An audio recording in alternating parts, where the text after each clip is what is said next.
Shortly after beginning my career as a CrossFit Games athlete, I attended my CrossFit Level 1 seminar. There, I became absolutely enchanted with the definition of fitness and health that Coach Greg Glassman developed. In particular, the sickness, wellness, fitness continuum took hold of a special place in my heart. A couple years later, I began my training to become a physician, and the gap between wellness and fitness in the U.S. healthcare system became gapingly apparent. Instead of maximizing health, we're simply fighting disease, much of which can be prevented in the first place. I believe every person has a right to basic knowledge of how to care for themselves and maximize the potential of their mind, body, and spirit. Following the conclusion of my career as a competitive CrossFit Games athlete, here I hope to bring you influential individuals and ideas that will help you live healthier, more fulfilling lives. I'm Julie Fouché, and I'd like to welcome you to Pursuing Health.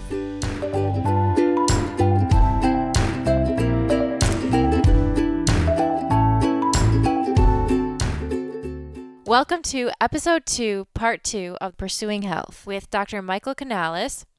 Following Part 1 of this episode, here we're going to dive into my specific injury and our experience in detail, as well as talking about Dr. Canales' pursuit of excellence and virtuosity. I hope you enjoy Part 2, and please remember to subscribe to the podcast on iTunes and give us a rating if you like what you hear.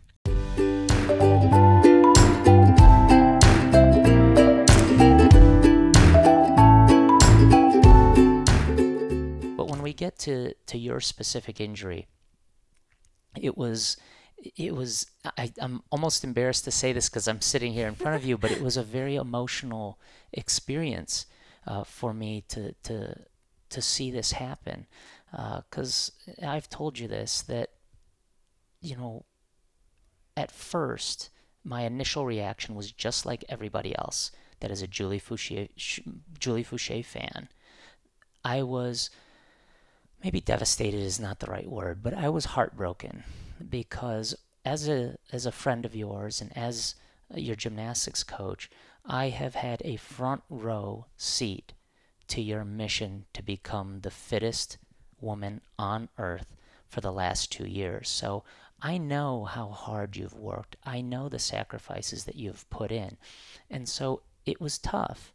And seeing that interview immediately after the injury was difficult for me to watch because it's that moment that rarely gets captured. It's that moment where the realization of a chapter in your life closing meets 6 years of dedication to a sport and a lifestyle. And it's very rare that that is caught on camera. And you caught probably the 10 minutes after. The first 10 minutes they kept pushing the cameras away, and that was like, even the delayed moment. And it was hard for me to watch because it was so raw. But as time went on, and even that day, I started to realize what I tell people all the time, and that is I do not believe that anything in life happens as a coincidence. If you had injured yourself here in Cleveland at a workout in preparation for the regional or the games, people would have been devastated. People would have been disappointed. But you had the opportunity at the Central Regional to show people in a very dramatic fashion how to move through adversity. And how to, and I say this often, not simply go through it, but grow through adversity. And I started looking at it, and to watch you do that handstand walk, immediately after rupturing your Achilles tendon, that moment was it was so moving. It was so moving because, I had been emotionally invested in you watching this, and I'm like, it was peculiar. Yeah. I can't say it was peculiar and stunning all wrapped up into one. But as time has gone on, and I think you're coming to realize this, that you are uniquely qualified to show people and how to explain to people how to move through adversity despite all that is against you, despite the emotion, despite the tendency to want to feel sorry for yourself. It was just an amazing moment. People will not soon forget how that all went down. So you are qualified. It is in some weird way. I think this is an everlasting gift to the CrossFit community, this injury, because it shows people how to move through adversity. And that's why it was so moving and peculiar and stunning. One moment we're coaching you on handstand walks. My wife and I are coaching you on handstand walks. We put a lot of emphasis on those, especially this season. Yes. We put a lot of emphasis on those. Ankle weights, With the ankle weights. Everything. And everything. And then to, witness the injury. And I knew it. Right when it happened, I knew it. And then to see you do your handstand walk in such dramatic fashion. And again, I think it is a career-defining moment, and you should be very proud of that moment. You've had a stunning career. A Hall of Fame, when CrossFit has a Hall of Fame, you will be in that Hall of Fame because you've had this unbelievable career in CrossFit, your consistency, how you burst onto the scene, and then to see it finish, not necessarily how you planned, but have it finish in such an unbelievable, dramatic fashion. I believe it is quite fitting. It is quite fitting because people were able to see this firsthand. It is captured on camera. This is real. There's no, setup here. There's no producer. You had a career-ending injury that didn't end your career instantly. It's rare for that to happen. And so we look at the podium finishes. We look at your top 5 finishes and your appearances and your performances at the CrossFit Games. But to place as well as you did at the Central Regional with a torn Achilles tendon, I think should be one of your greatest accomplishments.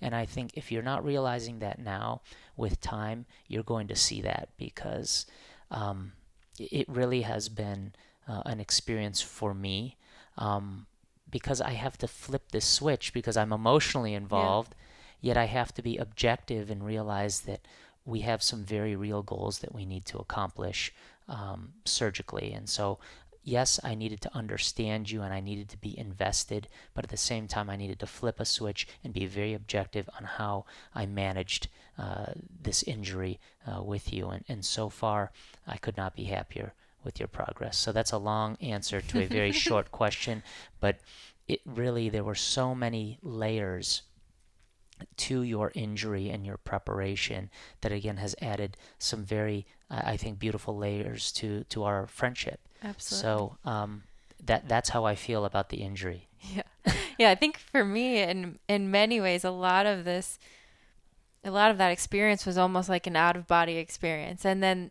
really, like you said, competing in those last few events on Saturday and Sunday, it was almost like this gift, like no one else will get to compete with absolutely no pressure and to just enjoy competing and being out there and having fun. Maybe that's what you experience when you do your alumni meets. I don't know. Yeah, but I think it's like, similar. Yeah, it's just really doing it for the love of the sport and just having fun and no pressure and being able to really enjoy yourself out there. So for me, those were probably will be some of the strongest memories I'll ever have of competing in CrossFit. And they should be.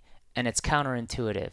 Some of your greatest memories were after what should have been a career-ending injury right there. And we talked about this. That moment where you're walking back from the handstand walk is something you will never. Ever forget.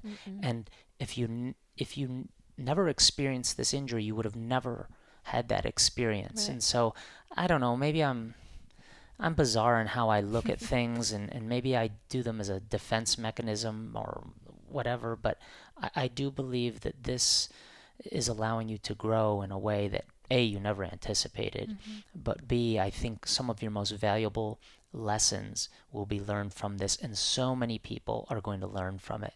And so I can guarantee over the next decade there will be many thank yous, whether it's on social media or I don't know if people even write handwritten letters anymore, but they will thank you for this because you served as an example of how to move through something with grace and dignity. And that's a valuable thing for anybody. This is much bigger than CrossFit, and that's why I think it resonated with so many people, because it was really an extraordinary thing to witness, the whole experience. And again, I'm very thankful to have played a small part in the whole experience. Yeah, it has definitely been a crazy experience, and it's still a little road ahead, but I think we're definitely moving in the right direction. Yeah. Okay, so the last topic I want to talk about, and then I have a couple of questions. But the first, so the next topic is Greg Glassman talks a lot about virtuosity, or doing the common uncommonly well. So doing simple everyday things, but kind of going the extra mile. And that's something that had really impressed me right off the bat about you and Dominique, is during our gymnastics sessions, you could have easily just come and showed up during that 1 hour and coached me and given me a few tips here and there, and that would have been great. But you guys really did your research on CrossFit. You spent time sending me an email the weekend before with a detailed plan of everything we were going to accomplish, and always checking in and trying to be more of a mentor than even just a specific coach during that 1 hour during the week.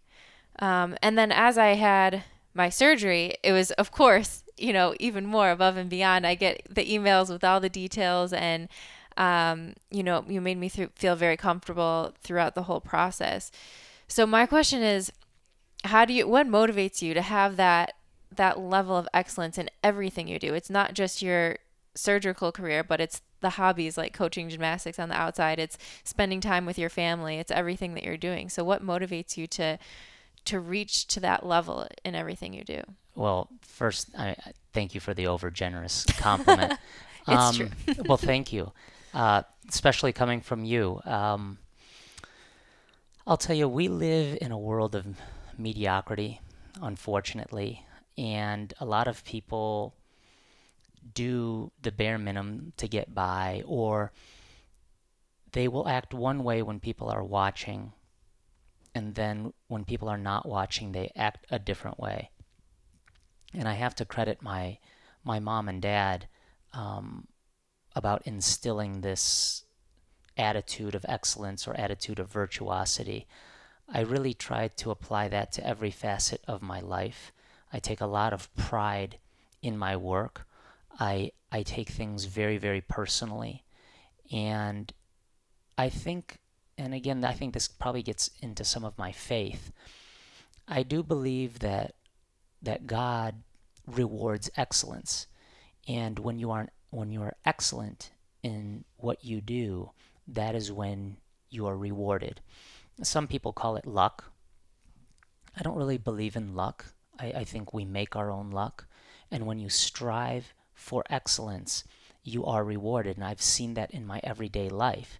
And so, whether it is preparing a workout for you, or it's working with my children and enjoying sports, I believe the harder you work, the luckier you get. Mm-hmm. You've heard that before. Yeah. That excellence is when you get rewarded. And that comes to cleaning the house. When I clean the house, I do it to the very best of my ability. And I'm fortunate to have a spouse who shares that belief in excellence and in virtuosity. And so again, when gymnastics chose me, gymnastics is about virtuosity and excellence. I mean, there are very few other sports that the second you start, they start deducting for things that you do wrong. You're not building, they're just right. Deducting.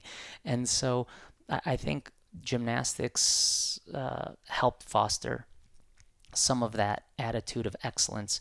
But to answer your question, it really is, I do believe that I'm rewarded when I'm when I have an excellent attitude in what I'm doing, and that's what I try to do. Again, cleaning the refrigerator, it needs to be done in an excellent fashion, and when you do that, great things happen. So people at home may be saying, so you interviewed this guy because he's telling us to keep our The house refrigerator. clean, the refrigerator clean. It's not that. It's in Right. everything that you do, you need to do it. And I'm motivated because I believe I'm rewarded when I do that. And it has proven true to this point. I still have a lot to accomplish. I still have higher levels of excellence that I need to aspire in various areas of my life. But in certain areas of my life, I think I've done a pretty good job of being excellent, but there are still other areas. And I hang around with a lot of people that strive for excellence. I'm around you. I'm around my mentors in the orthopedic community. I surround myself with people like that, so it makes it very easy. They inspire me as well. So being around you, seeing your excellent commitment, your excellent performances, I'm inspired by the people, and I try to give that back to the people that I'm with. Well, we appreciate it. All right, I have 3 final questions. So the Yes. first one, 3 things you do on a regular basis that you think have the biggest positive impact on your health. Number 1 is my reflecting on all the great things that I have in my life, that gratitude. I think gratitude is probably the most powerful, whatever you want to call it. I have probably 10 to 15 minutes a day where I am grateful for my family's health, for my health, for great friends, for a profession that I am intellectually stimulated in. I have so many things to be grateful for. That is the number 1 thing. I think Can that I ask, do you do yes. that? Is there a specific time of day that you do that, or is it? I try to do that in the morning. I Okay. try to do that in the morning for the reason that it sets the tone for the rest of my day. So I really make a conscious effort to do it when I'm heading into a day that I am not looking forward to. Okay, and those happen. Of course. Professionally, socially, I'm heading into a situation that I don't like.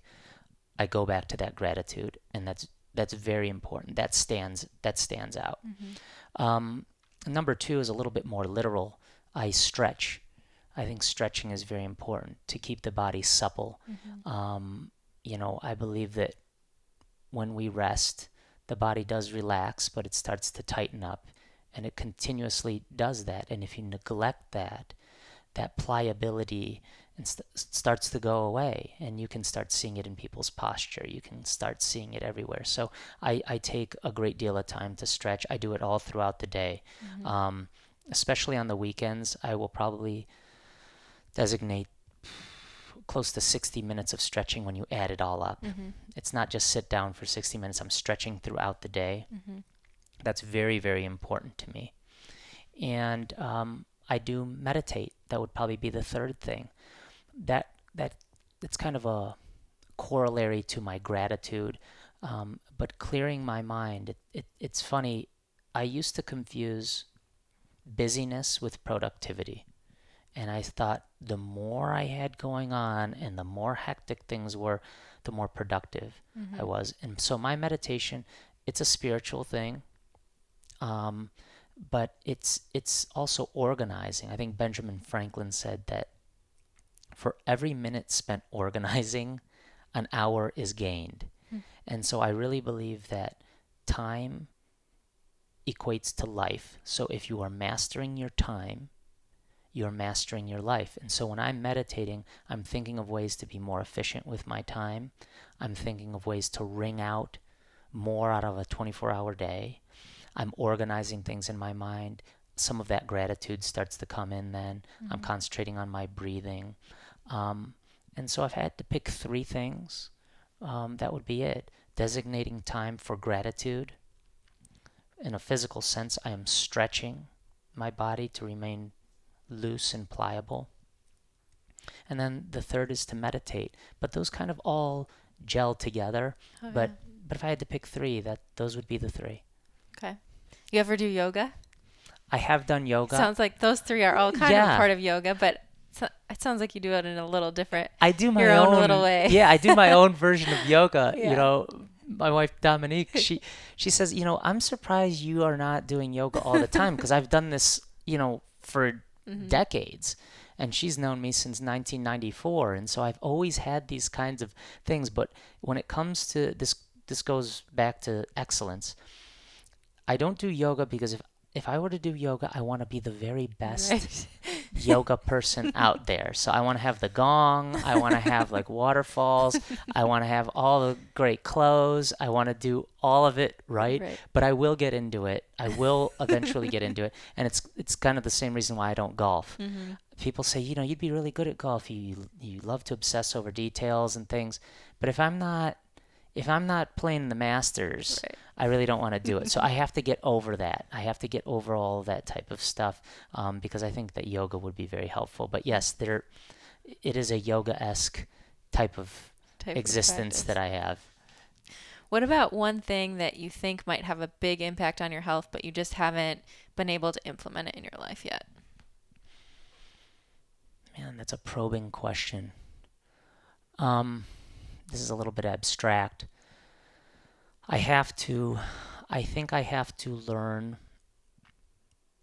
to ignore more things. With that excellence piece, I would love to tell you that I don't care what other people think. I spend more time than I want thinking about what critics say about me or the way I work or the way I work with patients or the way I live my life. I think that people ask me about my regret, so I think that's another way of asking, do you have any regrets? And people love to say, I have no regrets. Being honest, really looking into myself, that is a big regret that I have, that I'm working on. I spend way too much time concentrating on what my critics say about me. I could come down from the podium at a surgical meeting and have 15 people tell me that they really got something out of my talk and they got a pearl that they're going to bring to the operating room, that they're going to bring to their office. But I'll have one person say, really didn't get anything out of that, and I don't agree with you. I am working on it, but I still think about that one negative comment more than I do about the compliments that I get. And so I am working on ways to ignore the critics, because you can attempt to satisfy everybody, but when you do, you end up, not satisfying anybody. So there's a little story, if we have the time, there's a little story about a grandfather, his grandson, and a donkey. It's this little parable, and they're walking into town, and the grandson is sitting on the donkey, and the grandfather's walking into town alongside them, and people along the side are criticizing, saying, look at that young boy making his grandfather walk, how selfish of him. So they switch places and they put the grandfather on the donkey, and the grandson is walking it, and the next group of people are like, look at that grandfather having his little grandson walking, the donkey into town. And so then they switch it up, and then they, go into another group of people who are criticizing them. And before you know it, the two of them are carrying the donkey into town. And so that all goes down to, you can't change every time there's a criticism. Right. And so I think it adversely affects my health in a lot of ways. My blood pressure goes up. I don't sleep well because of it. I can't tell you, I'm embarrassed to say it, of how much sleep I have lost thinking about critics. And so that has adversely affected my health. I am working on it, and I'm hoping we can talk in a year, and I'll say, I don't think about my critics anymore. Right. I am just on my path, and that's what I'm going to do. Or I like what you said about not changing every time you hear a critic, but if you start to hear the same thing over, then making an adjustment. But it's hard to let go of those single instances where you hear something critical or negative. Definitely. There's no doubt. It's tough. I mean, we all aim to please. Right. We want to please people. And, people kind of look at people pleasers as like there's a negative connotation to it. And I guess there can be, but we all want to please people. And so criticism, I take it very seriously, and I probably need to start letting some of it go, because it's it's hurting me. Well, hopefully you'll be able to sleep more at night. Yes. All right, last question. What does a healthy life look like to you? Oh. Sounds like you're living it right now. No, I have a lot of work to do, Julie, but thank you. A healthy life to me is filled with a lot of the elements that we talked about. It goes back to the mind, body, and spirit. But when you are truly filled with gratitude, a life of gratitude to me is very, very healthy. When you're grateful for your health, that in turn rolls into making sure that you protect that body of yours, making certain that you treat your body as a temple, making sure that you're eating right, you're exercising, and you're using your body. When you are grateful, it allows you time to meditate, because that's the only time that you can do that. So a life filled with true, bona fide, genuine gratitude, I think, is the healthiest. That is the healthiest life to me. Yeah, we can talk about diet. I'm not good with that. I don't know anything about that, but I know how powerful gratitude has been in my life, and I think that is the number one item that has helped me lead a lifestyle that is moving toward that probably asymptote of healthiness, Zen or Nirvana, whatever it is. It is that gratitude, because it spills into every other area of one's life. And so I am no expert, but if you can be if you can think back and be very thankful, not just on Thanksgiving, but be very thankful for what you have, great things happen in your life. And I think it moves over into that mind, body, and spirit. So gratitude. You have to have a life filled with gratitude. Wonderful. Well, on that note, I'm very grateful for you taking the time today. Thank you. I'm grateful to be here. I'm going to add it to my list tomorrow that I was able to join you on this podcast. I'm grateful for it. Awesome. Well, thank you very much, Dr. Mike Canales, and we'll see you next time on Pursuing Health. Great. Thank you. Thank you all for listening to episode 2, part 2 of Pursuing Health. I hope you again enjoyed listening to Mike and take something away from our conversation. If you like what you heard, please don't forget to subscribe on iTunes and give us a rating. And I'd love to hear all of your feedback. So please leave comments, ideas, and questions in the comment section under this post on my website, juliefoucher.com. You can also hashtag JFHealth on social media, and I will respond to your comments there too. So thanks again for listening, and I will see you next time on Pursuing Health.